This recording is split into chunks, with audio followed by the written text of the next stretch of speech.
अस्सलाम वालेकुम, welcome to इकफेस्ट YouTube channel. मेरा नाम महमूदुल हसन है। मोटरकास्ट के एक और एपिसोड में आप सबको वेलकम करता हूँ। मेरे साथ एक बहुत खूबसूरत मार्टू खड़ी हुई है और ये इनके ओनर हैं सुफियान भाई। मार्टू काफ़ी ज़्यादा आजकल पाकिस्तानी मार्केट में ट्रेंड कर रही है। ट्रेंड में होने की वजह यह है कि एक तो ये गाड़ी रेयर व्हील है और काफ़ी अफोर्डेबल प्राइस में भी है। जैसा कि ड्रिफ्ट कल्चर आजकल पाकिस्तान में काफ़ी ट्रेंडिंग पे है और हर यंगस्टर जो है वो चाहता है कि रेयर व्हील गाड़ी परचेज़ करे। तो ये गाड़ी उस कैटेगरी में काफ़ी अच्छी और बेहतरीन है, क्योंकि आप इसको डेली ड्राइवर भी यूज़ कर सकते हैं और एज अ ड्रिफ्ट कार भी यूज़ कर सकते हैं। तो हमारे साथ सुफियान भाई हैं। सुफियान भाई जो है वो अपनी गाड़ी के बारे में भी बताएंगे और इसमें जो वेरिएंट्स आते हैं तो उनके बारे में भी आज डिटेल डिस्कशन होगी। तो सुफियान भाई, काइंडली आप अपनी गाड़ी के बारे में बताएं हमें। First of all thank you so much Hasan भाई फॉर होस्टिंग मी। और सेकंडली ये जो वेलकम सर। है स्पेसिफिक गाड़ी 2004 टोयोटा मार्क टू है GX 110 सीरीज़ में। ये आई थी 2000 से लेके 2005 तक। उसके बाद जो ये रिप्लेस हो गई थी मार्क एक्स से। अच्छा, सर। ये 110 सीरीज़ जो है इसमें काफ़ी वर्जन्स आती हैं। इसमें सबसे पहले जो है वो बेस में ग्रैंडी आती है। फिर ग्रैंडी में जब आप ऊपर जाएँ तो फर्स्ट ऑफ ऑल ग्रैंडी में जो आपका आता है सबसे जो बेस मॉडल होता है वो GX 110 होती है, जिसमें बीम्स इंजन होता है और वो बिल्कुल बेस वेरिएंट होता है। फिर आप ग्रैंडी में ऊपर जाएँ तो उसमें 1JZ FSC इंजन भी आता है। फिर उससे भी ऊपर जाए तो 1JZ GT आता है, जिसको ग्रैंडी GT भी कहते हैं। फिर उसके बाद एक और इसमें सीरीज शुरू होती है जो IR कहते हैं उसको। IR में भी फिर एक बेस वर्जन आती है जो GX 110 चेसिस पे होती है। फिर IR में IRS आती है जो 1JZ FSC के साथ होती है, उसमें कुछ और ऑप्शंस होती हैं। फिर IRV जो टॉप ऑफ द लाइन आती है, उसमें जो है 1JZ GT इंजन आता है जो 2500 टोयोटा का फेमस टर्बो इंजन है। तो ये जो स्पेसिफिक गाड़ी है ये GX 110 IR एडिशन है। सुफियान भाई, आपके पास इससे पहले X100 भी थी और अभी आपने X110 ली है। तो वो एक्सपीरियंस भी शेयर कर लें कि वो गाड़ी ज़्यादा बेहतर थी कि ये X110 उससे बेहतर है। जी बिल्कुल, मेरे पास इससे पहले एक JZX 100 थी, जिसमें 1JZ GT स्वैप हुआ था। उसका जो ओरिजिनल चेसिस था वो भी GX 110 ही था, मगर उसमें वो इंजन बिल्ट था कम्प्लीटली। और वो ये था कि वो it was used for racing purposes only. वो वो आपकी ड्रिफ्ट डेली स्पेक गाड़ी ड्रिवन, थी ना। एग्जैक्टली वो सही। ड्रिफ्ट स्पेक गाड़ी थी। वो आप रेस के लिए यूज़ कर सकते थे, वो डेली यूज़ के लिए नहीं थी। सही उसका सही। ट्विन प्लेट क्लच था, उसको मैन्यूवर करना, उसको हैंडल करना डेली ट्रैफिक में बहुत मुश्किल था। तो वो तो ये जो है मैंने इसलिए परचेज़ की क्योंकि ये भी एक रियर व्हील प्लेटफॉर्म है, एक लॉन्ग चेसिस गाड़ी है और मोस्ट इम्पोर्टेंटली आपकी डेली ड्रिवन गाड़ी है। ठीक ठीक ठीक ठीक। अच्छा सुफियान भाई, फ्रंट से हम शुरू करते हैं। तो आप हमें बताएं फ्रंट में क्या क्या चेंजेस आपने किए हैं या मॉडिफिकेशंस की हुई हैं, और इस वेरिएंट में और जो इसके वेरिएंट है उसमें क्या डिफरेंस है। अच्छा, जैसे मैंने आपको बताया कि ये जो स्पेसिफिक वेरिएंट है इसको IR कहते हैं और ये काफ़ी रेयर वेरिएंट है ठीक ये है। GX 110 सीरीज़ में। अच्छा, इसकी जो फ्रंट, अगर हम फ्रंट की बात करें तो सबसे जो मेजर डिफरेंस इसमें आता है वो IR में लाइट्स डिफरेंट आती हैं। इसका जो फ्रंट ग्रिल है वो डिफरेंट आता है। वो अभी इस वक्त मेरी गाड़ी में इंस्टॉल्ड नहीं है, वो मैंने दुबई से मंगवाए हुए हैं, तो आपको पिक्चर में डिस्प्ले हो जाएंगी। तो फ्रंट में इसकी यही डिफरेंसेस है। उसके अलावा जो इसका सबसे बड़ा डिफरेंस है वो सनरूफ का है। IR एडिशन में जो सनरूफ है वो स्टैंडर्ड आती है। अच्छा, अब हम लोग आते हैं साइड की तरफ। तो सुफियान भाई, साइड में भी बता दें कि ये गाड़ी जो है और वेरिएंट से कैसे डिफरेंट है अच्छा, और क्या मॉडिफिकेशन हुई है। साइड्स में जो है ग्रैंडी और IR, बस इसकी जितनी भी वेरिएंट्स है उसमें सच कोई फ़र्क नहीं आता, हम्म। तो सेम ही आती हैं। जो मैंने पर्सनली चेंजेस करवाई हैं वो ये है कि इसकी साइड स्कर्ट्स मैंने लगवाई हैं, और वो भी मैंने ऐसी डिज़ाइन में लगवाई हैं कि जो है वो IRV की डिज़ाइन में। और ये कि गाड़ी इसमें बहुत OEM लगती है, तो ठीक। ये मैंने इसमें चेंज कराया हुआ है। इसके अलावा कोई चेंजेस इसमें नहीं है। व्हील्स के दूसरी बारे में साइड बता दें, कौन से व्हील्स लगे व्हील्स हैं। इसमें लगे हुए हैं 18 इंच के XXR व्हील्स हैं, और ये कनकेव सीरीज़ हैं। और साथ में इसके मिचेलिन के टायर्स लगे हुए हैं 235/40 प्रोफाइल की। और गाड़ी आपने शायद कॉलर्स लगे हैं, अच्छा, ड्रॉप किए। ये आपको थोड़ी नॉर्मल हाइट से ज़्यादा ड्रॉप लगेगी क्योंकि गाड़ी में कॉइल भी नहीं है। इसमें मैंने स्प्रिंग्स चेंज करवाए हुए हैं, जो स्पोर्ट्स स्प्रिंग्स आते हैं वो मैंने इसमें लगवाए हुए हैं।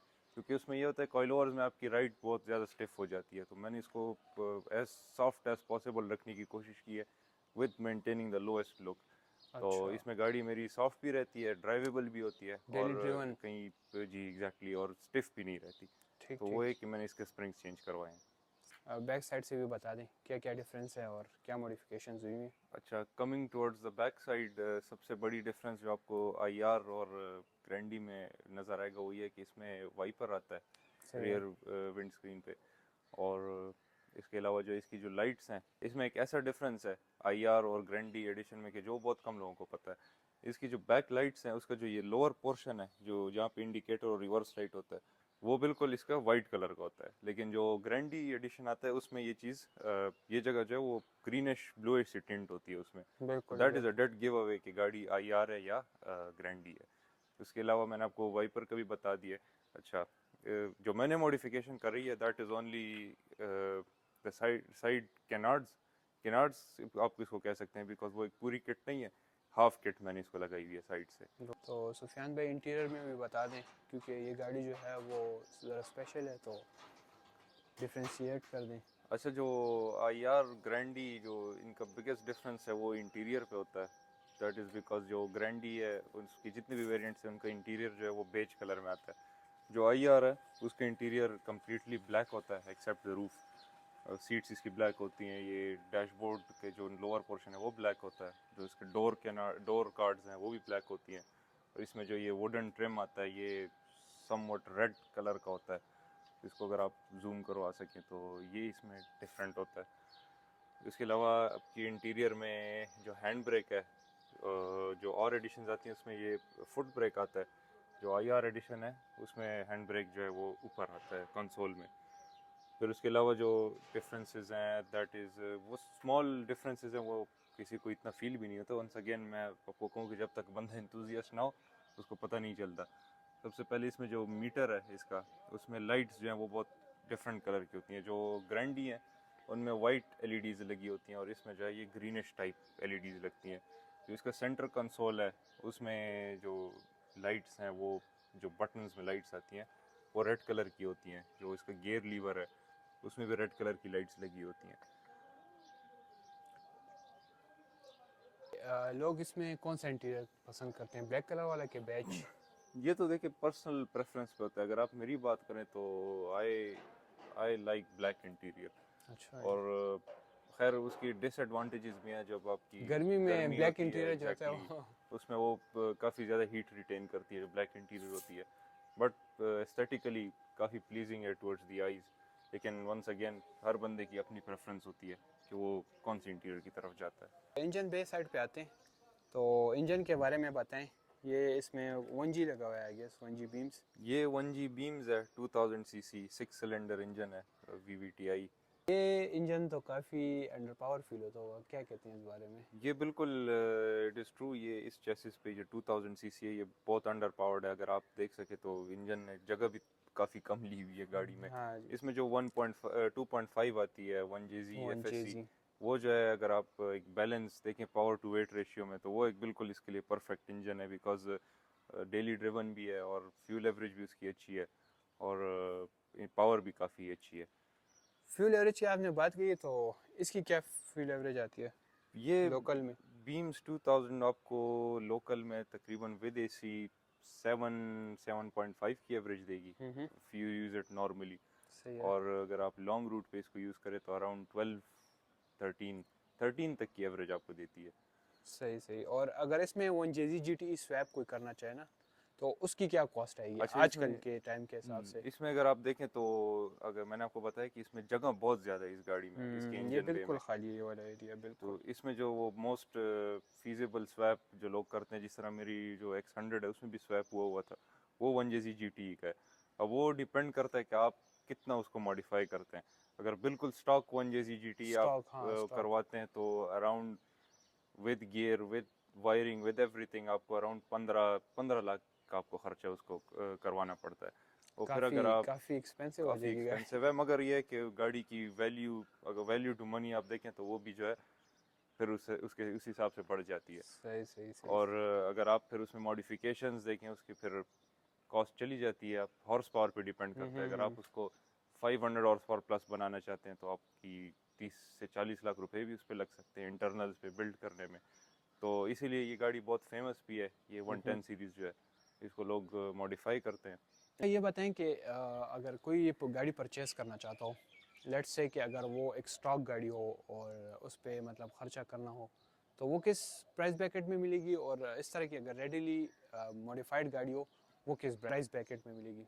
अच्छा, अगर स्टॉक गाड़ी एक बंदा ख़रीदता है और वो ऐसी कंडीशन में हो कि उसको एक कंप्लीट मेकओवर की ज़रूरत हो, तो हम्म। वो अराउंड मिल जाएगी 20 के आसपास, 20 लाख में। सही है। और अगर बंदा एक तैयार गाड़ी की तरफ जाना चाहता है तो depending upon the conditions, maximum price उसकी अगर मैं आपको बताऊं वो 40 लाख तक जा सकती है।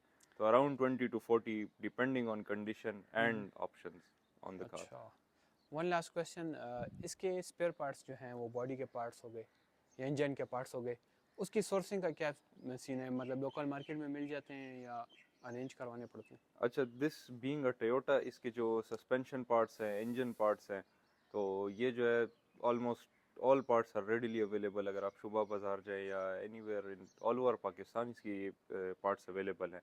फिर अगर बॉडी पार्ट्स की तरफ आएँ तो थोड़ा उसमें प्रॉब्लम आता है अवेलेबिलिटी में, लेकिन अक्सर मिल भी जाते हैं। लेकिन जो चीज़ें नहीं मिलती तो फिर वो आपको दुबई से इंपोर्ट करानी पड़ती है। जैसे कि अब टेल लाइट्स मुझे यहाँ मिल गई थी, लेकिन जो हेड लाइट्स हैं, ग्रिल है, ये चीज़ें नहीं मिली, तो ये मुझे इंपोर्ट करवानी पड़ी।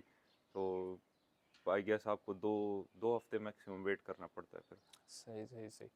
सो गाइज, ये थी हमारी मोटरकास्ट की एपिसोड। आई होप आप लोगों को पसंद आई होगी। अपकमिंग टाइम में इंशाल्लाह हम कोशिश करेंगे कि आपको इसी तरह अच्छे अच्छे प्रोजेक्ट्स की जो स्टोरीज़ हैं वो दिखा सकें अपने चैनल पे।